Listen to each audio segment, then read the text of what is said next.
The morning sun filtered through the curtains of David Pavel's small apartment as he prepared for another workday. This time, however, the day would be different. The 40-year-old officer had been assigned to an important mission in Miami, Florida. He was representing his department at a public safety conference. It was a significant responsibility, and he knew it. David was used to the pressures of his job on the police force in Atlanta, where he dealt daily with high-risk situations and, unfortunately, the prejudice that came from being a black police officer. He donned his uniform with pride, but that didn't prevent him from noticing the wary glances or the veiled comments he sometimes received. As he adjusted the badge on his shirt pocket, his phone rang. It was his colleague, Detective Jessica. "Hey, Pavel. Ready for the mission in Miami?" Jessica's voice sounded upbeat on the other end. "Oh, you know how it is, another day, another challenge," he replied with a restrained smile. "But I admit I'm excited about this conference. It'll be a great chance to meet with other departments and share some ideas. Enjoy it for me, then. And don't forget the sunscreen, I heard Miami's scorching this week," she joked, laughing. David chuckled, grabbed his bag, and headed for the door. "Thanks for the tip, Jess. Hold down the fort while I'm away. Count on it, partner. Good luck." He hung up and paused before leaving. He felt ready for the mission, but as always, there was that voice in the back of his mind reminding him of the barriers that shadowed every aspect of his life. David took a deep breath, put on his police hat, and headed out the door toward the airport. At the airport, the line for boarding was smooth. David had his ticket in hand and had already passed through security without issues.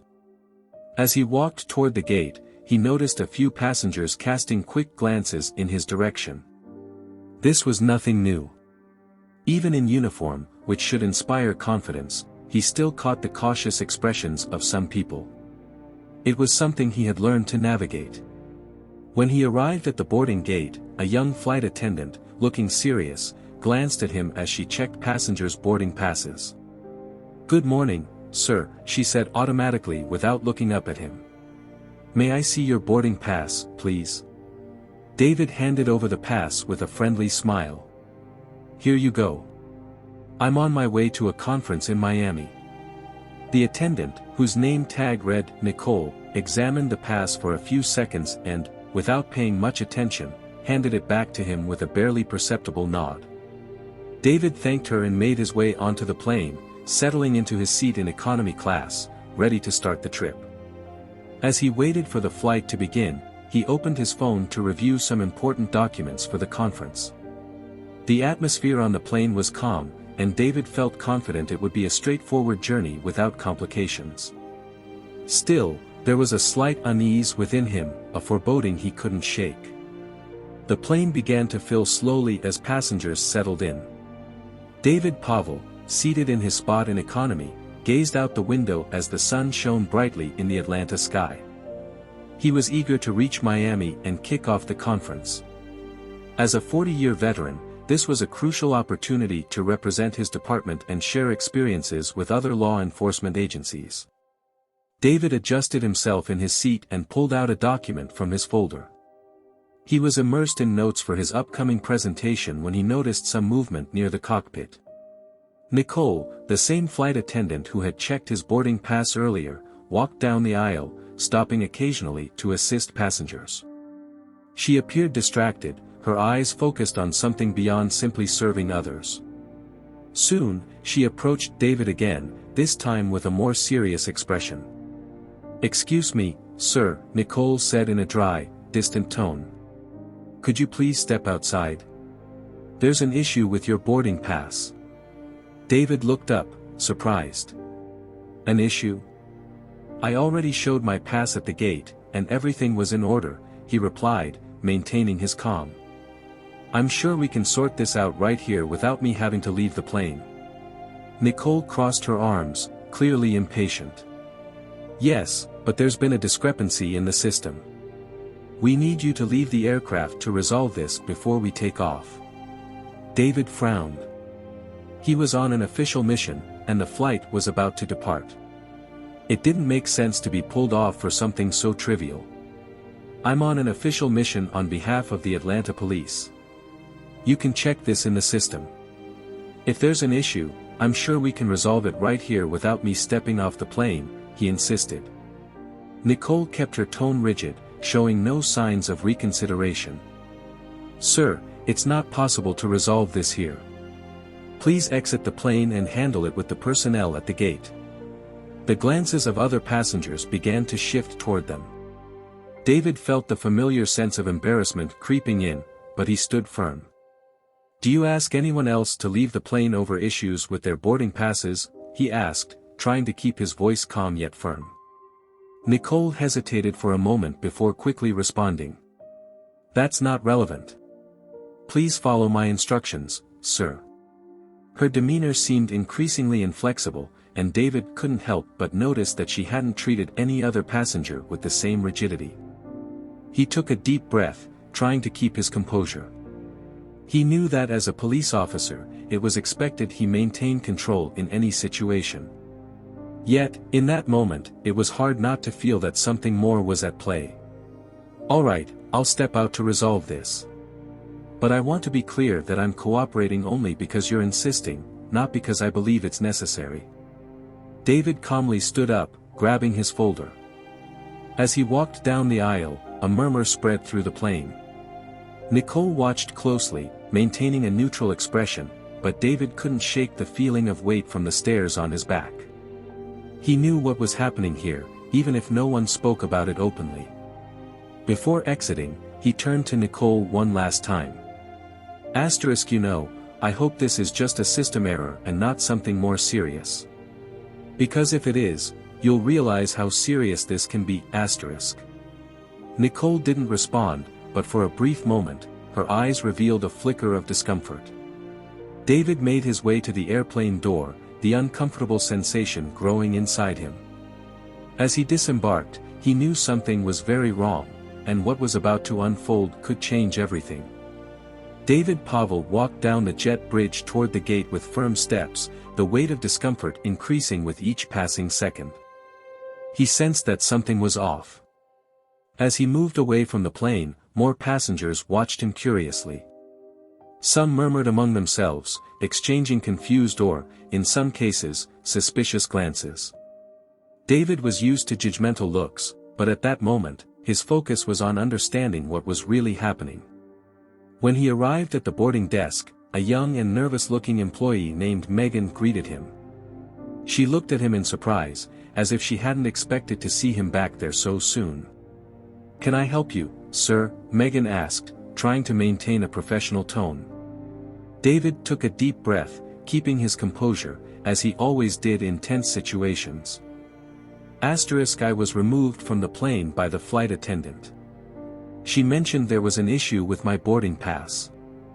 I'm here to understand what happened and resolve this as soon as possible. I need to board again because I'm on official business. He spoke clearly and directly, handing his boarding pass to Megan. Megan looked at the boarding pass, then at the monitor of the system in front of her. After a few seconds of typing, she frowned, visibly confused. Sir. I don't see any issues with your boarding pass. Everything seems to be in order here. You were removed without reason? Her question sounded genuine, and her expression conveyed surprise. David shook his head, feeling irritation rise within him. He was certain there was no valid reason for his removal, but now he had confirmation of that. Exactly what I thought, he said, crossing his arms. There was no real problem, yet I was expelled from the plane. Can you tell me why this happened? Megan seemed flustered, clearly trying to process the situation. She looked around, as if searching for someone to clarify what had occurred, but no one appeared to be available to help her. I'm so sorry, sir. I can't understand why the flight attendant would ask you to disembark. Here, everything checks out correctly. Maybe it was some sort of misunderstanding, she said, trying to ease the tension. David, however, knew this was not just a misunderstanding. He was all too familiar with the signs of discrimination, and everything that had happened thus far indicated something deeper. This wasn't just a simple misunderstanding, David replied firmly. I want to speak with someone from the airline's management. Now, Megan swallowed hard, realizing the seriousness of the situation. I'll call the supervisor right away, sir. One moment, please, She turned quickly and began making a call on the phone next to her. As David waited, frustration simmered within him. He looked out the window, seeing the plane still at the gate. He knew his spot inside had been denied not due to an error, but because of prejudice, because of judgments based on his appearance. The uniform that should inspire respect seemed irrelevant when faced with ingrained racism. A few minutes later, a man in a suit with a badge that read James Carter, Operations Supervisor, approached him with a serious expression. Mr. Pavel, I'm James Carter, the airline supervisor. Megan informed me about what happened. Would you like to clarify the situation, he said, with a calm yet attentive tone. David looked directly at him, maintaining his composure. I was removed from the plane by the flight attendant, Nicole, under the pretense that there was an issue with my boarding pass. Now she says she can't provide me with details, and the system here informs me that there are no problems. So tell me, why exactly was I taken off the flight, David's words were heavy with frustration, yet he remained in control. James took a deep breath, visibly concerned. He glanced at Megan, who merely shook her head in confusion, unsure of what to say. I will personally investigate this, sir. This shouldn't have happened, and I sincerely apologize for the inconvenience. We will ensure that you board the next flight, but before that, I will speak with flight attendant Nicole to better understand the situation, James appeared genuinely committed to resolving the issue. David nodded, but he knew the conversation with Nicole would not change what he already suspected. Still, he would await the unfolding of events. James moved away, heading toward the plane to talk to Nicole. In the meantime, David crossed his arms and fell silent, observing the activity around him. He felt the weight of racism once again, the kind he had faced many times throughout his life, but that always hit him in unexpected ways. A few minutes later, James returned, his face more tense than before. I spoke with the flight attendant and, it seems there was a misunderstanding. She believed that, you weren't properly authorized to be on the flight. It was a judgment error, James hesitated, knowing that would not sound well. David stared at him. Judgment error? Or prejudice? Because, as far as I know, none of the other passengers were treated this way. Is it just a coincidence that this happened to me? His voice was calm, but the meaning behind his words was clear. James fidgeted uncomfortably. I understand your concern, Mr. Pavel. We will address this internally. Once again, I apologize for the incident, he paused before continuing. I will ensure that you board the next flight without further issues. David nodded slowly, knowing that the matter wouldn't end there. He would be rebooked on another flight, but the damage was already done. And he knew that, in some way, Nicole would face the consequences of her actions. After David was rebooked on another flight, the tension on the airplane began to dissipate, but not for everyone. Nicole, the flight attendant who had removed David from the plane, felt the weight of her recent actions. As the other passengers resumed their activities, Nicole struggled to focus on her work. Every time she walked down the aisles, it felt as if all eyes were on her, even though most passengers were unaware of what had happened. Back in the galley, the service area, her colleague Sarah noticed Nicole's nervousness. Hey, Nicole, are you okay? Sarah asked while preparing a drink tray. Nicole hesitated for a moment, her mind still trapped in the recent events with David. She took a deep breath before responding. I think I made a mistake, she said, leaning her hands against the counter. What kind of mistake? Sarah asked, concerned. Nicole looked around, making sure no passengers were listening. Asterisk that police officer, the one I took off the plane. I thought there was a problem with his boarding pass, but, there was nothing wrong, asterisk, she frowned, feeling the weight of guilt growing. I think I judged him wrongly. Sarah paused what she was doing and looked directly at Nicole, trying to grasp the seriousness of the situation. You think you judged him because he's black? Sarah asked, straightforwardly. Nicole fell silent for a few seconds, enough for Sarah to realize the answer was yes. She shook her head slightly, feeling uncomfortable with the situation. Asterisk I don't know. When he boarded, something made me believe he shouldn't be there. But now, after everything, I feel like I judged him by his appearance. I was wrong, asterisk, Nicole finally admitted, her voice trembling slightly. Sarah sighed, realizing the topic was more serious than she had imagined. She set her tray aside and moved closer to Nicole. Asterisk look, Nicole, we all make mistakes, but this is serious. He was on official duty, right? What you did could have repercussions, both for him and for you, asterisk, Sarah said, trying to be honest without being harsh. Nicole nodded slowly, biting her lower lip. Asterisk I know. I feel horrible. The worst part is that, at the moment, it felt like the right decision. But now, everything seems wrong, asterisk, she leaned against the galley wall, running her hand through her hair, nervous.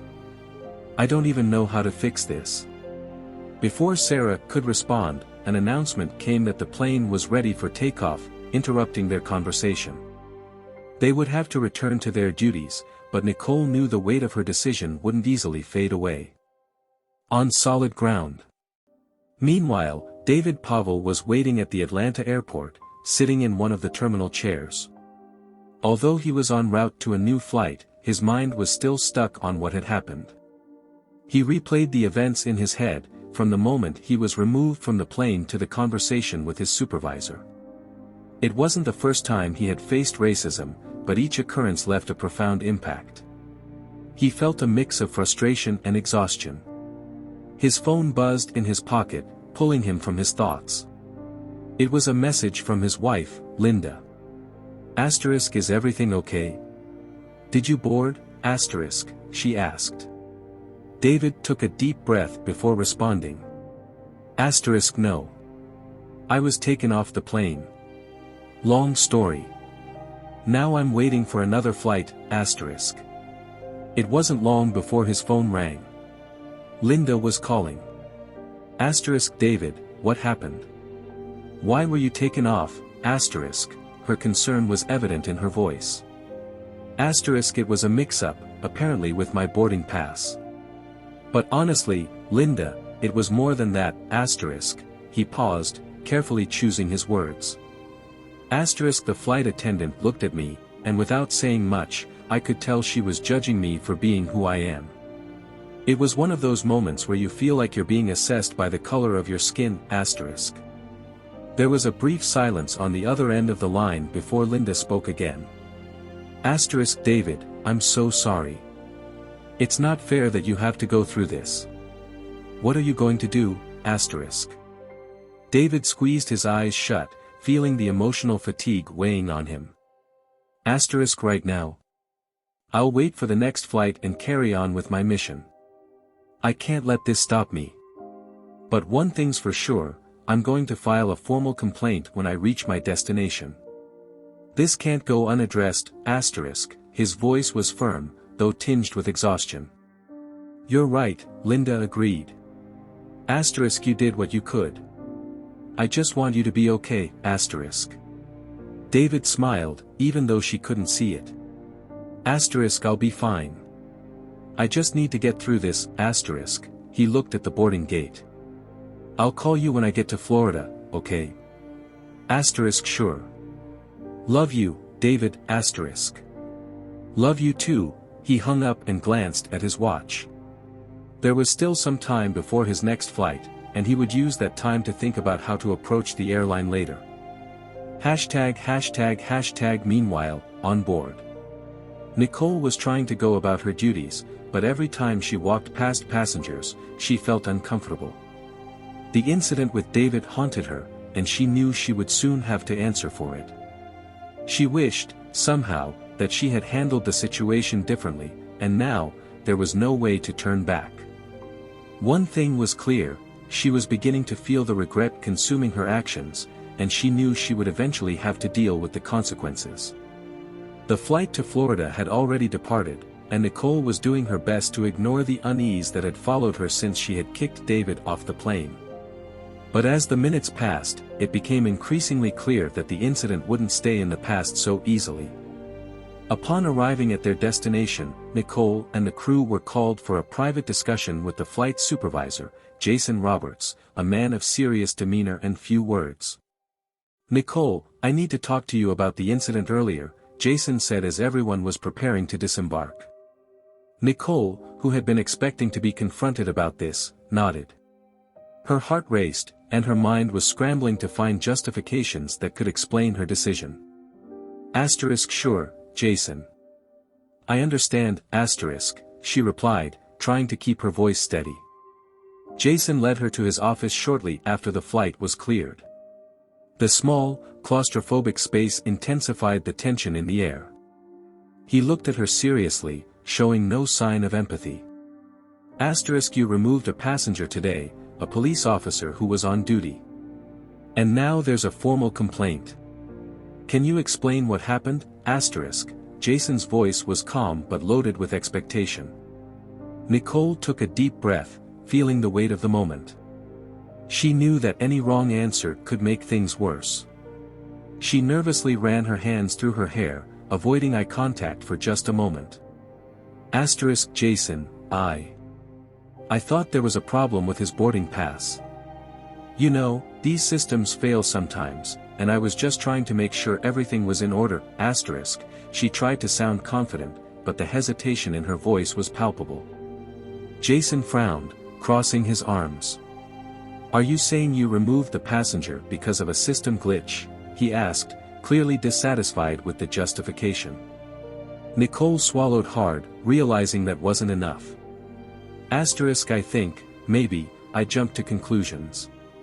He seemed out of place, she admitted, reluctantly. And I know it was wrong.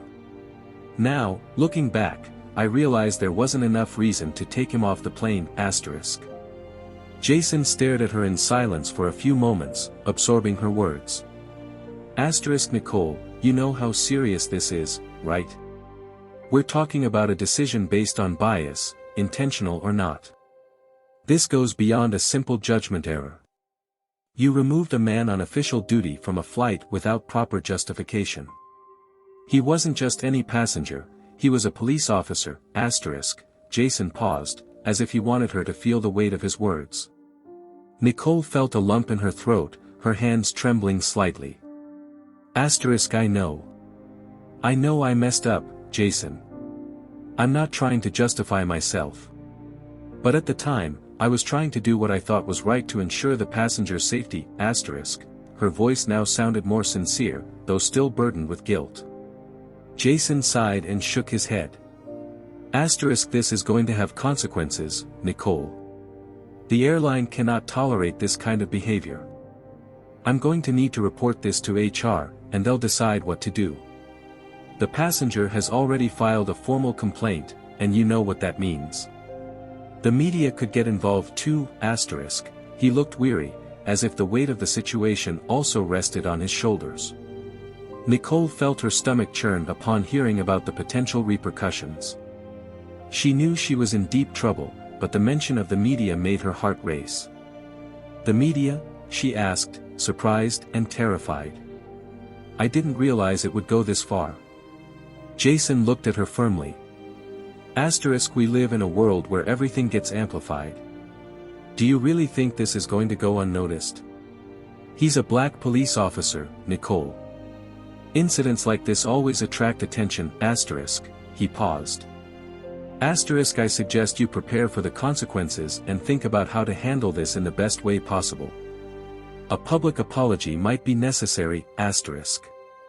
Nicole bit her lip, trying to absorb what she was hearing. She knew she had messed up, but now she was starting to grasp the depth of her actions. Asterisk I truly regret what happened. I just hope I can fix this somehow, asterisk, she murmured, her voice barely audible. Jason softened slightly, but he remained firm. Asterisk this is something you'll have to deal with, Nicole. Now, go home and wait for further instructions. They'll be in touch in the coming days, asterisk, he stood up, signaling that the conversation was over.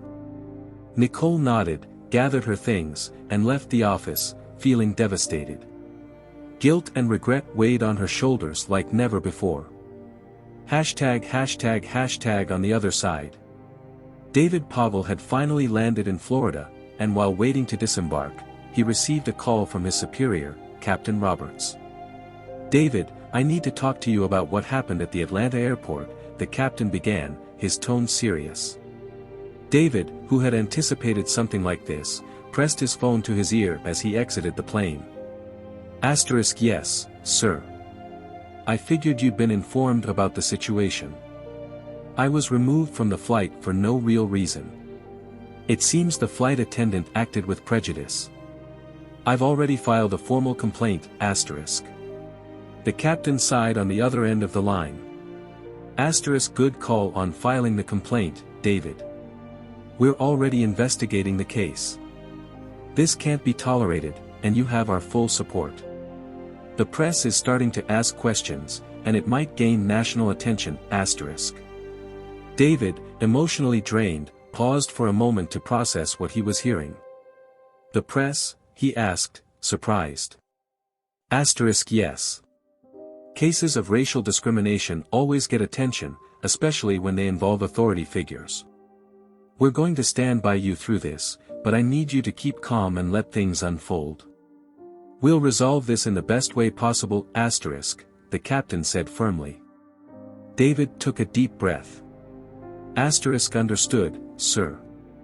Thank you for the support, He hung up the phone and looked around the busy airport. He knew the coming weeks would be intense, and he was about to face a long road ahead. The consequences of what had happened were just beginning.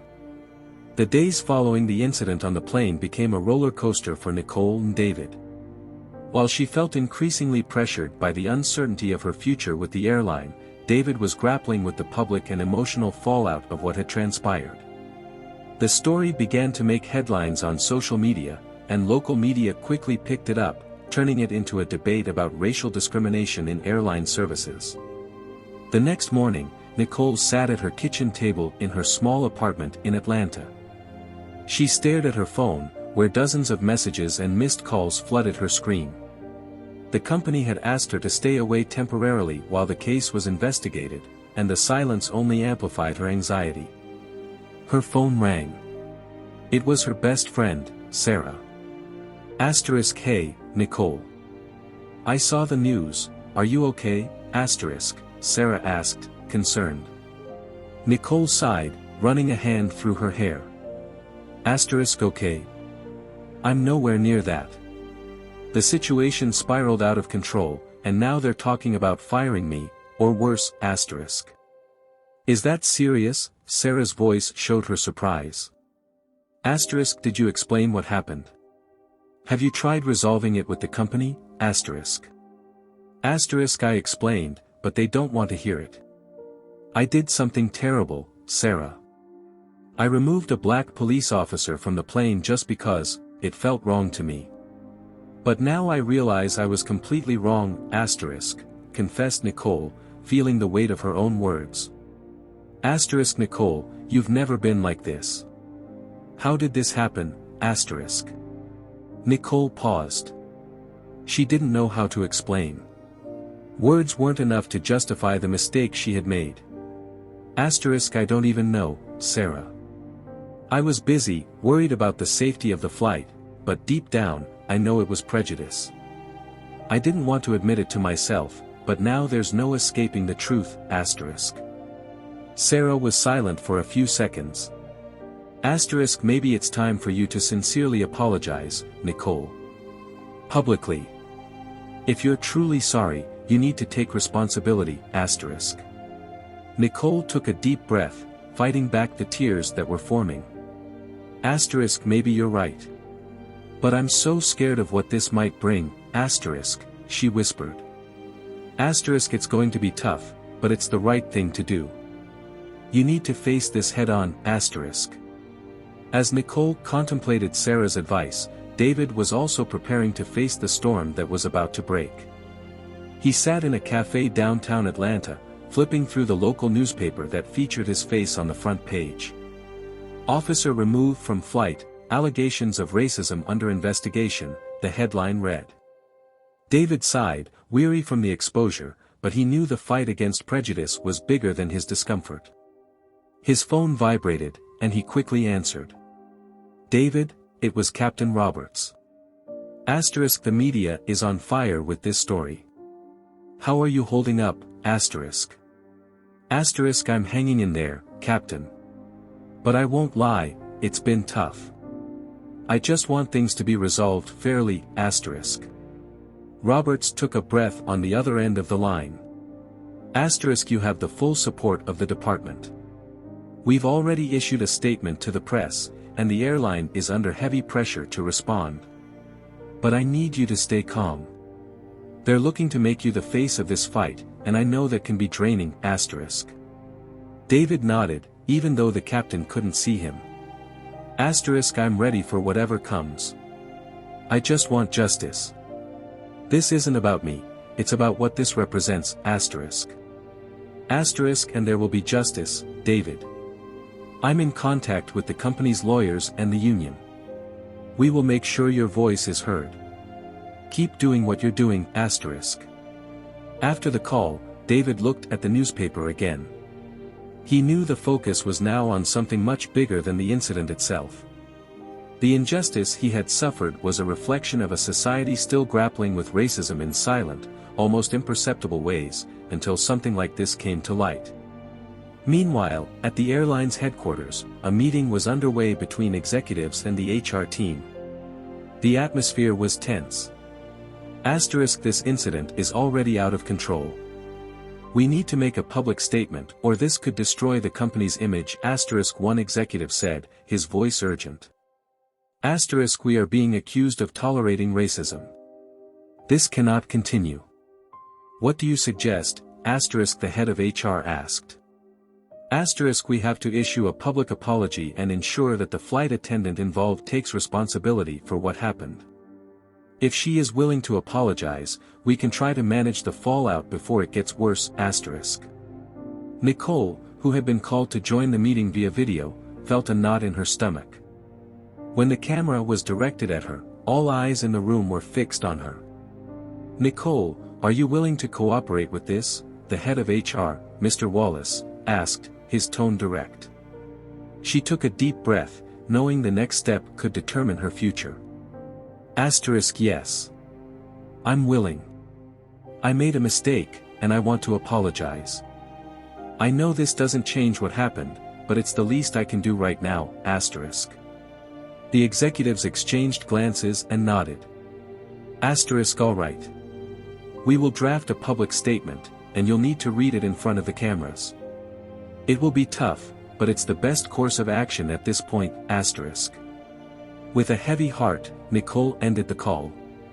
She knew that her apology wouldn't erase what she had done, but it was the first step in acknowledging her error and perhaps seeking redemption.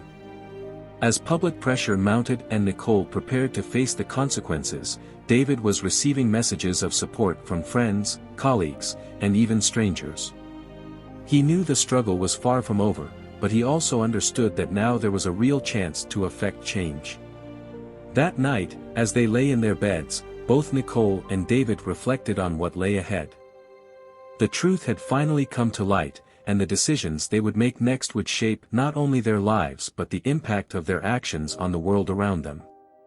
The next morning, Nicole was getting ready to do something she never imagined she would have to: apologize publicly. Nervousness took hold of her as she looked in the mirror, adjusting her white blouse and trying to steady her trembling hands. Her mind was still racing from the recent events.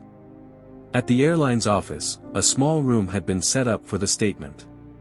Journalists were already waiting, cameras positioned, and the sound of clicking cameras filled the air. Nicole took a deep breath, trying to calm her thoughts as Mr. Wallace approached her. "Nicole, are you ready?" he asked, his tone gentle yet firm. She swallowed hard and nodded. Yes. "I am." Her voice came out soft, almost a whisper.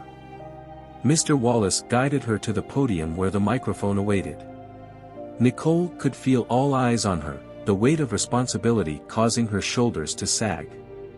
Across town, David was at home, watching the live broadcast on television. He sat on the couch, his expression serious.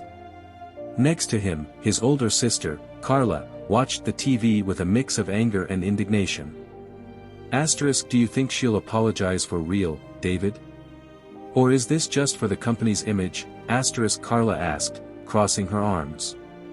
David sighed, shaking his head. "Honestly, I don't know. But I hope she's being sincere. What she did was wrong, and you can't just brush that off." Carla huffed. "An apology won't undo what she did, nor will it erase the years of racism that people like us face every single day." David agreed, but he kept his tone calm. "I know, but a public apology is a start. If it opens the door for more people to reflect on what happened and how things can change, then it's a step in the right direction." On TV, Nicole positioned herself in front of the microphone. She took a deep breath before starting to speak, her voice trembling at first. "Good morning. My name is Nicole Roberts, and I am a flight attendant for Atlantic Airlines. I am here today to publicly apologize for what happened on Flight 337, where I treated Officer David Pavel inappropriately and unfairly." She paused, trying to find the right words. "I acknowledge that what I did was wrong. My attitude stemmed from biases that I hadn't recognized in myself, and it caused pain not only to Officer Pavel but also to everyone who felt represented by this injustice." Nicole looked into the cameras, feeling the pressure of the moment. "I want to sincerely apologize. I know that an apology doesn't erase what happened, but I am committed to learning from this mistake and becoming a better person. I will participate in awareness and diversity programs offered by the airline, and I will do everything I can to correct this behavior within myself." On the other side of the screen, David watched intently. He leaned forward, pressing his lips together. Carla, beside him, huffed again. "Do you think she's being sincere?" Carla asked, incredulous. David leaned forward, biting his lip. "Maybe, but she's taking responsibility. That counts for something." Nicole continued. "I also want to apologize directly to Officer Pavel. I deeply regret the way I treated you. There was no reason for what I did, and I fully accept the consequences of my actions."